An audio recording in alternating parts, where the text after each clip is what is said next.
پوچھو نہ کیا کچھ ہمارے ساتھ ہوا ہے. فی وکتاب مستور فی رق منشور، قرآن کی یاد بے شمار مقامات پہ ہے قرآن لکھا جاتا تھا. ان کاتبان وحی کے متعلق قرآن میں ہے کہ کتنے معزز قابل اعتماد تھے وہ لوگ جو وحی کو لکھا کرتے تھے. قرآن میں یہ چیز موجود ہے. شہادت دے گی طور پر نمودار ہونے والی انقلاب کی آواز، اور وہی آواز جو اب اس کتاب کے اندر ہے جو لکھی جا رہی ہے، اور اس کی بین ثبوت والبیت المعمور ہے. آباد گھر، کیسی عجیب صفت بیان کی گئی ہے یہاں کعبے کی. یعنی عجیب بات ہے، جب بھی کعبہ تعمیر ہوا ہے، خواہ وہ حضرت ابراہیم علیہ السلام کے ہاتھوں سے تھا یا اس سے پہلے سے چلا آ رہا تھا، وہ عربوں کے ہاں اسلام سے، یعنی اسلام تو بہت بعد کی بات ہے نا، اس سے پہلے بھی عربوں کا اجتماعی زندگی کا مرکز کعبہ چلا آ رہا تھا.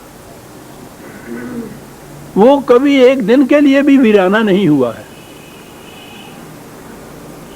اور پھر اسلام کے بعد تو آپ وہاں جا کے دیکھیے 1300 سال میں کوئی لمحہ ایسا نہیں ہوگا کہ وہاں کوئی آدمی نہ ہو. اس قدر مسلسل یوم تعمیر سے لے کے اور آج تک، اور اس کے بعد ہمارا یقین یہ ہے کہ قیامت تک وہ بیت معمور ہے، آباد گھر ہے، ویرانہ نہیں ہے. تو اسے قرآن کریم نے بیت معمور کہا ہے. کہا یہ سب چیزیں اس حقیقت کی شہادت دے رہی ہیں جو آگے ہم بیان کر رہے ہیں. یہ سارا کچھ کیا تھا؟ دوسری بات آپ کو یاد ہوگی جو قرآن کا نقطہ ماسکہ ہے، قانون مکافات عمل. جس قسم کی روش، جس قسم کا نظام کوئی قوم قائم کرے گی اس کے مطابق اس قوم کا انجام ہوگا. غلط نظام کا انجام تباہی اور بربادی ہوگا. یہ ہے نقطہ ماسکہ. فرد کے لیے بھی جس قسم کا وہ کام کرے گا اس کے مطابق نتیجہ اس کو بھگتنا پڑے گا. قوموں کے لیے بھی جس قسم کا نظام وہ کوئی قوم اپنے ہاں قائم کرے گی اس کے مطابق اس کا انجام ہوگا. یہ ہے نا قرآن کا نقطہ ماسکہ. اب اس تک پہنچنے کے لیے پہلے وہ کیا کر رہا ہے؟ وہ شہادت میں پیش کر رہا ہے ان تاریخی واقعات کو جو گزشتہ زمانے کی انبیاء کرام کی کشمکش میں گزرے ہیں. اور آپ کو یاد ہے کہ پھر ساتھ وہ کیا کیا کرتا ہے؟ دو ہی چیزوں کو بطور شہادت پیش کیا کرتا ہے: خارجی کائنات اور تاریخی شہادات. قانون کے لیے کہ ہر شے قانون کے مطابق چل رہی ہے، وہ اس کے لیے ہمیشہ محسوس چیزیں پیش کرتا ہے، اور وہ یہ خارجی کائنات ہے. کوئی بھی انکار نہیں کرے گا کہ گندم از گندم بروید جاؤ سے جاؤ. گندم کا بیج ڈالو گے تو گندم پیدا ہوگی، جاؤ کا بیج ڈالو گے تو جاؤ پیدا ہوگا. یعنی یہ ایک ایسا اٹل قانون ہے مکافات عمل کا کہ جیسا بیج ہوگا اسی قسم کی فصل ہوگی. اس لیے قرآن جہاں بھی تاریخی شواہد پیش کرتا ہے فوراً ساتھ فطرت کے قوانین اور فطرت کے محسوس شواہد جسے آپ کہہ لیجئے انہیں پیش کرتا ہے. تین چیزیں تو پیش کی اس نے: طور کو پیش کیا، قرآن کو پیش کیا، بیت معمور کو پیش کیا، اور اس کے بعد والسقف المرفوع والبحر المسجور. فوراً آ گیا خارجی کائنات پہ. اور یہ فضا کی پہنائیاں اور ان میں مصروف گردش اتنے اتنے عظیم الجثہ کرے، انہیں دیکھیے تو صحیح کہا. اور اس کے بعد یہ رہا ان سمندروں کو تو دیکھیے صحیح. اس قدر طوفان آمیز تلاطم انگیز پانی سے بھرے ہوئے اور ایک کے ساتھ دوسرے ملے ہوئے پورے کے پورے. کہا دیکھتے ہو کہ یہ کس طرح قانون کی زنجیروں میں جکڑے ہوئے ہیں. سوئی ان میں ڈالیے تو وہ تہ تک چلی جاتی ہے. قانون کے مطابق لوہے کا جہاز بنائیے اتنا بڑا جس میں لاکھوں من بوجھ لاد دیجئے، قانون کے مطابق اس کو بنائیے. اسی سمندر میں دیکھیے وہ پانی کس طرح اپنی چھاتی پہ لیے جاتا ہے اس جہاز کو. دیکھ رہے ہیں آپ قانون کی کار فرمائی.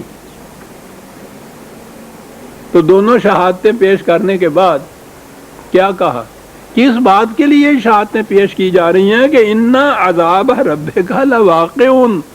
یہ جو تباہی بتائی جا رہی ہے کہ تمہاری روش یہ غلط ہے، اس کا نتیجہ تباہی ہوگا، یہ ہو کر رہے گا. یہ سب چیزیں اس کی شہادت دیتی ہیں کہ ایسا ہو کر رہے گا. آپ غور کیجئے عزیزان من، ان آیات کے معنی کیا ہو گئے، ان کی تفسیر کیا ہو گئی. واقعہ ہو کر رہے گا. ما لہ من دافع، کوئی روک نہیں سکے گا اس کو، کوئی قوت اسے روک نہیں سکے گی. آ کر رہے گی یہ تباہی. اس تباہی میں ہوگا گیا. اب پھر آگے ایک اور بات آ رہی ہے. یوم تمور السماء مورا وتسیر الجبال سیرا. یہاں پھر وہی ترجمے آپ دیکھیں گے آپ کہ جس دن آسمان کرب انگیز جنبش میں ہوگا، ہل جائے گا، پھٹ جائیں گے یہ کرے، اور یہ پہاڑ اپنی اپنی جگہ سے ہل کر ریزہ ریزہ ہو جائیں گے. اس دن یہ ہوگا. بات تو یہ کہہ رہا تھا، انسانوں کو بتا رہا تھا کہ تمہارا غلط نظام کیا کرے گا. اور جو کہا کہ یہ اس دن ہوگا جب یہ آسمان کے کرے تھرتھرا جائیں گے، یہ پہاڑ ریزہ ریزہ ہو جائیں گے، پھٹ کے روئی کے گالوں کی طرح اڑ جائیں گے. تو بات کیا بنی صاحب؟ اب اس کے متعلق آپ تفسیروں میں دیکھیے، وہ کہتے ہیں یہ قیامت کی نشانیاں ہیں. قیامت جب آئے گی تو یہ ہوگا، زمین پھٹ کے ریزہ ریزہ، پہاڑ بھی اڑ جائیں گے روئی کے گالوں کی طرح، آسمان کے یہ جو کرے ہیں یہ سارے کے سارے یہ تباہ ہو جائیں گے، وہ کچھ نہیں رہے گا. تو اس میں جب کچھ نہیں رہے گا تو اس میں تو پھر کوئی بھی نہیں رہے گا. تو یہ کس بات کے لیے شہادت دیے جا رہے ہیں؟ نہ اس کو ہم اوائڈ کر سکتے ہیں، نہ اس میں کوئی بچ سکتا ہے. اور اگلی بات تو یہ ہے کہ اس میں مومن اور کافر کی بھی تو تمیز نہیں ہوگی، اس میں تو مسجد اور مندر کی بھی تمیز نہیں ہوگی. جب زمین کا کرہ ہی ریزہ ریزہ ہو جائے گا تو اس میں بسنے والے انسان ہی نہیں، ساری مخلوق جو ہے وہ بھی ختم ہو جائے گی، آبادیاں ختم ہو جائیں گی. تو اس بات کے لیے یہ کیا ہے جو ہمارے لیے وجہ عبرت بنا رہا ہے قرآن کہ غور کرو. یہ وہ مقام ہے جہاں دوسری چیز آتی ہے قرآن کی، اور وہ عربی زبان کی بھی دوسری چیز. میں یہاں پھر عرض کر دوں کہ یہ جو چیزیں کہیں گئیں اگر مانے یہ لیے جائیں کہ کرے جو ہیں جنبش سے تہ و بالا ہو جائیں گے اور پہاڑ ریزہ ریزہ ہو جائیں گے، اس دن کیا ہوگا؟ اگلی آیت ہے فویل یومئذ للمکذبین.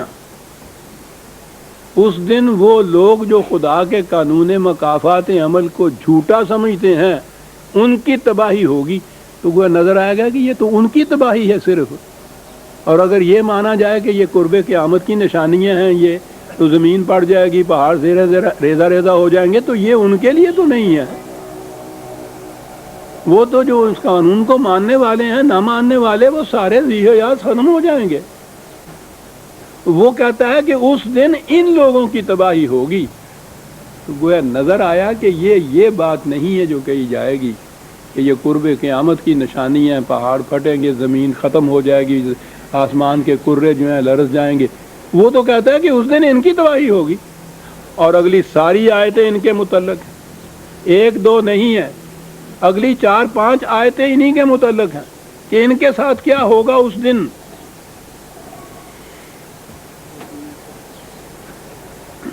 شکریہ.